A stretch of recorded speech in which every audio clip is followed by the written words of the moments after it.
Hello again. This is the sequel to my discussion of sex, gender, and the individual.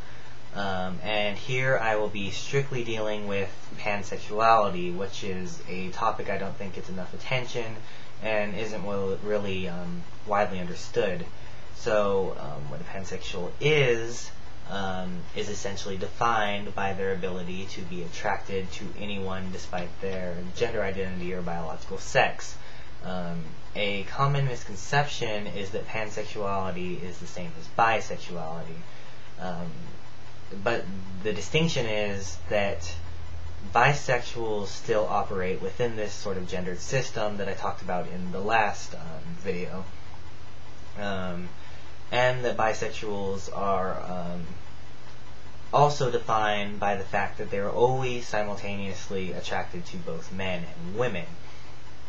Pansexuality, on the other hand, works on the assumption that gendered boundaries are fictitious. As I see it, this is because, as I said in the previous video, that gender is really just an arbitrary social system. That the boundaries of gender are really just constraints that complicate sexual identity, which often causes confusion, and a sense that sexual attraction is contrary to what is socially acceptable, and this is the result of these boundaries.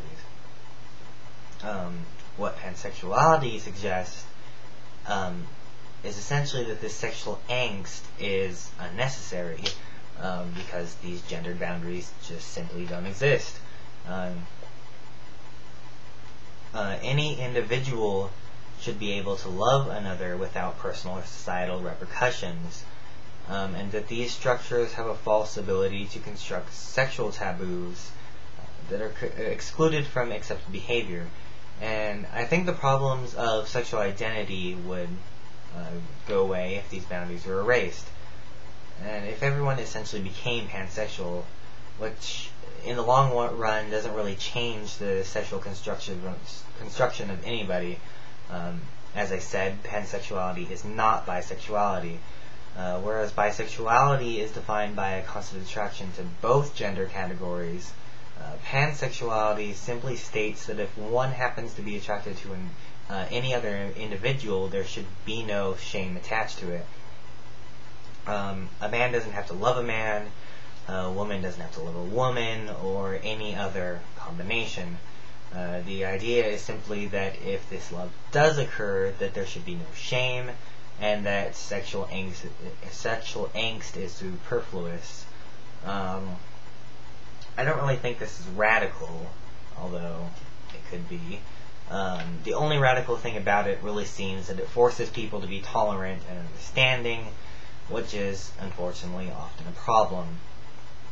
It just seems it would be nice if we relied a little more on love and what we see in a person and what connects us as individuals, and just try to get away from these boundaries and the unnecessary suffering that may result from them.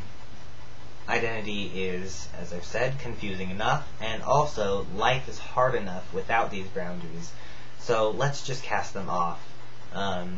What are they really doing for us anyways? And that really sums up what I wanted to say about pansexuality. If you have any replies, questions, or thoughts about pansexuality, or what I've said about sex and gender in general, let me know. I always like to hear the opinions of others. Post a video, whatever, I'll reply. I don't think I've done enough justice on the topic, so it would always be nice to hear from others. But I did my best to overview. So thank you for watching. I'll see you next time when I've got my next topic.